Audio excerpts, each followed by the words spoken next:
Dieu soit notre alpha et oméga. Ne commençons pas nos alpha par nous-mêmes et mettons Dieu oméga à la fin. Non, ne commence pas par les marabouts et puis après tu dis que bon, Dieu sera oméga pour la fin. Non, Dieu est alpha et oméga, le début et la fin.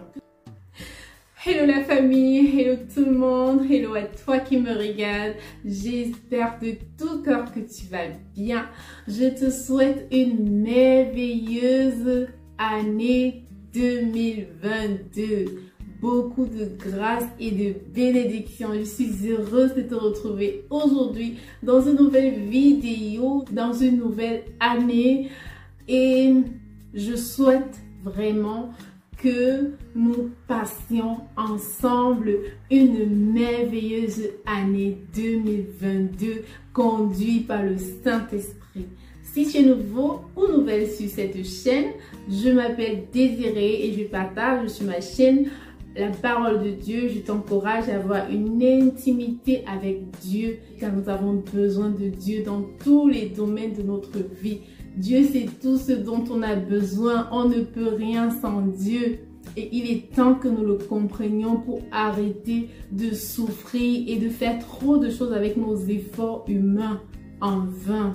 Dieu veut nous aider. Dieu veut t'aider à faire les choses avec souplesse, avec joie, avec paix, avec amour. Et c'est ce qu'il veut t'offrir. Donc si tu n'as pas encore fait la paix avec Jésus, je t'encourage à commencer l'année en faisant la paix avec Jésus. Accepte-le dans ta vie. Dis-lui, me voici Seigneur, j'ai besoin de toi. Je veux te connaître. Je veux enfin expérimenter tout ce dont j'ai déjà entendu parler de toi. Arrête d'hésiter, arrête de renvoyer l'appel de Dieu et dis-lui oui pour l'amour du ciel. Dis oui à Jésus pour vivre enfin ta vraie vie. Voilà, nous sommes dans une nouvelle année et certainement tu as déjà planifié une longue liste, ce qui est d'ailleurs très bien. Si c'est ce que tu as fait, vraiment je te félicite parce que je crois que c'est pas tout le monde qui le fait parce qu'il y a beaucoup qui subissent le temps. C'est ce que je faisais avant. Donc du coup, je conseille vraiment à toute personne d'avoir des objectifs dans la vie. C'est vraiment très important et surtout en début d'année comme ça, c'est bien vraiment de regarder ce qui n'a pas marché et rectifier les erreurs passées pour vraiment vivre une transformation. Et on a besoin de Dieu vraiment pour mettre le point sur les choses même qu'on n'avait jamais vues dans notre vie. Parfois, on a certains comportements auxquels on ne se rend pas compte. On se dit que c'est normal, mais ce n'est pas normal. Et Dieu nous ouvre les yeux sur tout ça en fait. On a souvent tendance à se plaindre du comportement des autres, alors que en changeant nous-mêmes, en étant des personnes en fait que Dieu voudrait que nous soyons, on verra que on va pouvoir mieux impacter les autres et ça va faire la différence. Ça va également être un avantage pour nous, pour être dans un environnement sain. Donc, dans cette vidéo, je vais partager avec toi un message que Dieu a voulu que je te transmette. C'est vrai que j'ai passé toute la nuit à préparer autre chose, mais au moment où j'étais prête à tourner la vidéo, il m'a confié un autre message. Et vraiment, voilà. Donc, c'est ce que je vais partager avec toi.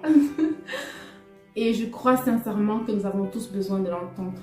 Nous avons tous besoin vraiment de mettre cela en pratique parce que je l'ai moi-même expérimenté et vraiment ça me réjouit de le partager avec toi. De quoi il est question? En cette nouvelle année, Dieu t'invite, toi et moi, à ne plus t'inquiéter. Tu as bien compris, hein? Dieu t'invite à ne plus t'inquiéter. Ne t'inquiète plus de demain. Ne t'inquiète plus de ce que tu vas manger, de ce que tu vas boire, de ce que tu vas porter. Est-ce que tu vas avoir des enfants? Est-ce que tu vas te marier? Est-ce que tu vas trouver le boulot? Est-ce que... Dieu veut que tu laisses tes inquiétudes en 2021 là. 2021 même, c'est passé, hein. Que tu laisses ça là-bas. En 2022, plus d'inquiétude. Et il m'a donné la parole pour y arriver. Donc, si tu mets ce qu'il m'a demandé de partager avec toi, alors tu vas y arriver. Toi et moi, nous allons y arriver. Parce que nous savons, même les chefs d'État, les présidents s'inquiètent. Est-ce que je vais assurer cette conférence? Est-ce que je vais pouvoir gérer ce peuple? Est-ce que je vais arriver à temps au travail? Est-ce que mes enfants vont manger? Est-ce qu'ils vont pouvoir aller à l'école? Est-ce que je vais pouvoir me marier? Est-ce que je vais vivre jusqu'à 30 ans? Est-ce que chacun a ses inquiétudes dans la vie? Donc, c'est pas niveau en fait. Chacun a son niveau d'inquiétude. Mais Dieu voudrait que nous laissions ça. Cette année, pas d'inquiétude. Donc, voilà, je vais te lire exactement le passage biblique qu'il refère en fait ce message. Cela se trouve dans Matthieu 6, verset 25 à 33. Donc, voilà. C'est pourquoi je vous dis, ne vous tourmentez pas pour votre vie avec des questions de nourriture, ni pour votre corps avec des questions de vêtements. La vie n'est-elle pas plus que la nourriture et le corps plus que le vêtement? Regardez les oiseaux du ciel. Ils ne sèment pas, ils ne moissonnent pas, ils n'ont pas de réserve ni de grenier, mais votre Père du ciel les nourrit. Ils n'ont pas de réserve ni de grenier. Là, c'est en train de me rappeler moi, franchement, parce que je reconnais que parfois, je ne sais pas, c'est souvent des habitudes à cause de la culture. Quand on a souvent vécu dans le passé une vie où il y a eu quelque part du manque, on a toujours tendance à se dire, ah, on ne veut pas manquer, donc du coup, on achète trop en fait. Et ce sont des choses que Dieu guérit. Donc vraiment, quand Dieu dit, les oiseaux ne moissonnent pas, ils n'ont pas de réserve, ça veut dire que Dieu prend soin de nous. On n'a pas besoin de s'acculer, de réfléchir, voilà, de se bombarder de tant de choses à la maison en fait, mais d'acheter l'essentiel, l'essentiel. Je poursuis. Et vous alors, ne valez-vous pas beaucoup plus que, c'est-à-dire plus que les oiseaux? Qui d'entre vous, à force de s'inquiéter, pourra prolonger sa vie d'une seule coudée? Voilà, depuis qu'on s'inquiète, est-ce que ça nous a vraiment aidé, à part nous apporter seulement des maladies bizarres en fait? Donc Dieu veut que nous laissions ces inquiétudes et que cette année soit différente. D'accord? Et le vêtement, pourquoi vous en préoccuper? Voyez comment sortent les lits des champs et instruisez-vous. Ils ne peinent pas, ils ne tissent pas. Mais je vous dis que Salomon, dans toute sa gloire, n'était pas habillé comme l'un d'eux. Si Dieu habille ainsi la plante sauvage qui aujourd'hui se dresse mais demain sera jetée au four, ne fera-t-il pas beaucoup plus pour vous? Est-ce qu'il ne le fera pas pour toi et moi, mon frère, ma soeur? S'il le fait pour les oiseaux, est-ce qu'il ne le fera pas pour toi et moi, qui avons plus de valeur à ses yeux? Vous avez bien peu la foi. Donc, laissez là vos inquiétudes. Qu'allons-nous manger? Qu'allons-nous boire? Comment nous habiller? Laissez les païens courir après toutes ces choses, car votre Père du ciel sait que tout cela est nécessaire. Donc, avant même qu'on ouvre la bouche là, pour murmurer, pour se poser des questions, pour s'inquiéter, Dieu sait en fait, Dieu sait tout ça. Et quand il parle de païens, ce sont des personnes en fait qui ne vivent pas selon la parole de Dieu, qui ne vivent pas selon l'évangile. Ce sont les personnes qui ont choisi leur camp. Ils n'ont pas choisi de faire partie du peuple de Dieu. Ils vivent soit en croyant à leurs ancêtres ou au marabout, en fait, loin de la parole de Dieu. Donc, ce sont ceux qui entrent dans le camp des païens, tous ceux-là qui ne vivent pas selon la parole de Dieu. Voilà. Donc, Dieu nous demande à toi et moi de ne pas nous inquiéter. Et la façon de le faire, c'est comment? Cherchez d'abord son royaume et sa justice et tout le reste vous sera donné en plus. Cherchez d'abord le royaume des cieux et sa justice. Donc pour y arriver, il faut mettre Dieu devant toute chose. Donc le matin, quand tu te réveilles, c'est d'abord Dieu. Quand tu mets Dieu devant, alors Dieu va frayer le chemin pour toute autre chose. Chercher le royaume des cieux, C'est-à-dire une transparence de Dieu dans notre vie. C'est-à-dire quoi, la transparence de Dieu dans notre vie? C'est-à-dire que quand on regarde, en fait, on doit voir Dieu. On doit voir Dieu. Un peu comme si Dieu était venu s'incarner en nous. Donc, quand on te voit, en fait, on doit toujours dire, oh, waouh, Jérémie, vraiment... ça doit être dans tous les sens, c'est physiquement que intérieurement, plus intérieurement, mais on ne doit pas négliger le physique. Parce que oui, c'est vrai, on dit l'habit ne fait pas le moine, mais on reconnaît le moine par son habit. Ok? Donc, on doit être de ceux-là quand on dit vraiment, Jérémie, il s'habille toujours décent, hein? Il est toujours bienveillant, même quand il veut te reprendre, il le fait avec amour. Il sait également demander pardon quand il t'a blessé. Et vraiment, il sait comprendre. Il ne se plaint pas tout le temps, il sait pardonner. Donc c'est ce qu'on doit dire de toi et moi. On doit vraiment voir Dieu à travers nous, dans notre façon de s'habiller, dans notre façon de parler. Voilà, on ne doit pas être de ceux-là qu'on dit, il a toujours les mots grossiers. Non, non, on doit vraiment représenter Dieu dans tous les sens du terme. On doit toujours en toute situation se demander si Jésus était dans cette même situation, comment il aurait agi? C'est comme ça que nous devons résoudre toute situation auquel nous faisons face. Donc, et chercher sa justice, c'est-à-dire quoi? C'est-à-dire une mise en ordre sous le regard de Dieu, de ce que nous sommes et de ce que nous faisons. Ça veut dire qu'on ne doit pas s'associer avec les moqueurs. Tout le monde peut s'asseoir là et se moquer, mais nous faisons la différence. Là où la dureté des hommes condamne, nous devons compatir. Là où on est en train d'accuser quelqu'un injustement, nous devons dire non, c'est pas bien de le faire. Donc là où les gens s'associent à faire le mal, on doit se retirer de là, on ne doit pas contribuer à ça, on doit toujours chercher la justice, agir vraiment comme Jésus aurait fait s'il était à notre place. C'est ça, chercher la justice de Dieu, c'est vivre selon la parole de Dieu. On ne doit pas faire tout et n'importe quoi. Tout ce qu'on doit faire doit être sous la base de la parole de Dieu. Il n'y a pas que... voilà, je pense que non. La parole de Dieu dit que. La parole de Dieu dit que. C'est comme ça que nous devons vivre, dans la justice. Sinon, vraiment, l'égarement, ça se fait très vite. Hein. Donc, c'est important vraiment d'être cultivé, d'être toujours ancré dans la parole de Dieu. Parce que pour vivre selon la parole de Dieu, il faut que, pour agir comme Jésus, tu saches comment Jésus vivait, comment il agissait. Parce que si tu ne connais pas ça, comment tu vas savoir que dans cette position, Jésus aura agi comme ça? Donc, c'est de ça qu'il s'agit.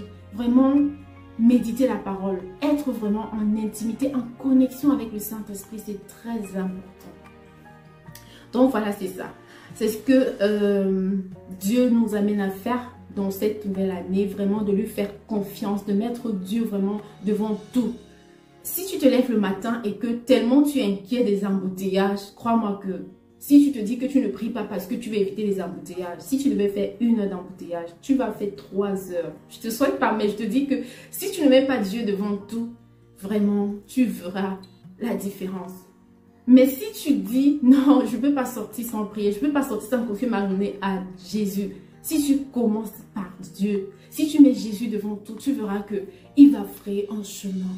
Donc si l'embouteillage devait être comment, il va frayer un chemin. Pour tout ce que tu as. Dans toute situation, dans toute décision, nous devons demander l'avis de Dieu. Nous devons demander au Saint-Esprit, mais comment est-ce que je peux agir? Dans les détails, même ce que tu veux manger, même si c'est le choix de la couleur d'un vêtement, le Saint-Esprit aide dans tout. En parlant, je me rappelle de la fois où j'avais un entretien d'embauche. Et j'étais là comme ça, je ne savais pas trop quoi mettre et tout. Et puis je me dis, mais je m'inquiète même que Saint-Esprit. C'est là où je me dis, mais j'ai un meilleur ami et je suis là, je m'inquiète. C'est là où je me dis, Saint-Esprit, s'il te plaît, qu'est-ce que je mets?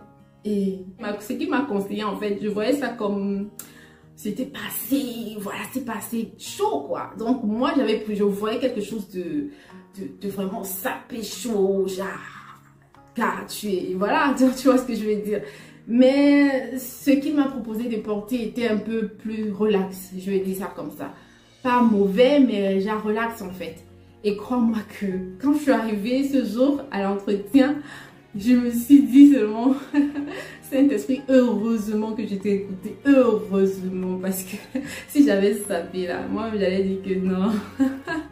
Donc vraiment pour te dire que le Saint-Esprit n'est pas limité. Dieu n'est pas limité. Dans tous les domaines de notre vie, il est là pour nous aider. Dans les détails, dans les soucis avec tes enfants, dans ton travail, pour des projets.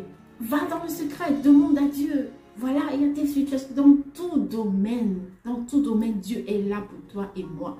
Donc vraiment, ne commence pas cette année sans faire la paix avec Jésus. Franchement, ne fais pas cette erreur. Ne commets pas les mêmes erreurs. Ne t'inquiète pas. Dieu veut que nous ayons la paix, que nous marchions dans la joie et dans l'amour. Donc je t'encourage vraiment à mettre Dieu au devant de tout cette année. Franchement, si je prends l'exemple, par exemple, des gens qui font dans les affaires, le commerce et tout, les personnes qui se sentent, qui n'ont pas trop, qui prennent la peur peut-être de se lancer dans un nouveau marché. Si peut-être ils vendent les chaussures, il peut avoir, se dire, bon, je vais me lancer un peu dans les montres. Mais c'est pas sûr que ça va marcher. Mais il prend le risque quand même de se lancer dans les montres. Mais quand il s'agit d'affaires de Jésus, pourquoi on a du mal à donner cette chance-là à Jésus? Pourquoi on a du mal à dire, ok, j'entends parler de Jésus, mais voilà, je veux voir, j'entends dire qu'il y a des miracles et tout, je veux voir aussi, je veux expérimenter, voilà. Il se lance et dit, oui Seigneur Jésus, j'ai entendu parler de toi, j'ai entendu que tu fais des miracles, j'ai entendu que tu changes les vies, j'ai entendu que tu apportes la paix que l'argent ne peut pas donner. Vraiment, je veux que tu changes ma vie, je veux te connaître. Si tu fais cette prière, mon frère, ma soeur, si tu le fais de tout ton cœur, loin de l'orgueil, sans orgueil, mais de tout ton cœur, je t'assure que, tel que je connais mon Dieu que je prie là, tu vas vivre quelque chose, peut-être moi-même, qui le connaît là, quelque chose qui sera plus grand en fait. Tu auras une révélation de quelque chose que je n'ai pas encore vécu en fait, je veux dire. Donc, Dieu va agir dans ta vie. Et franchement, ne te tais pas quand tu vas voir cela s'accomplir. Rends gloire à Dieu. Parce que beaucoup demandent des choses, en fait, pas de simples prières. Et quand ils l'obtiennent, ils ne témoignent pas de la gloire de Dieu. Donc vraiment, que Dieu soit notre alpha et oméga. Ne commençons pas nos alpha par nous-mêmes et mettons Dieu oméga à la fin. Non, ne commence pas par les marabouts. Et puis après tu dis que bon, Dieu sera oméga pour la fin. Non, Dieu est alpha et oméga. Le début et la fin. Que ce soit vraiment ton partage en cette année 2022. Je te souhaite beaucoup de bonheur et vraiment que Dieu soit ta priorité. Fais de l'Éternel tes délices et il te donnera les désirs de ton cœur. Voilà, c'est ce que je voulais partager avec toi dans cette vidéo. J'espère qu'elle sera vraiment un déclic pour toi et je te souhaite tout le meilleur et une très belle expérience en Jésus-Christ. N'hésite pas à partager la vidéo comme ça dans ton entourage et ne laisse pas le monde changer ton sourire, mais que ton sourire change le monde pour la gloire de Dieu. On se retrouve à la prochaine dans une autre vidéo. Prends soin de toi. Bye bye.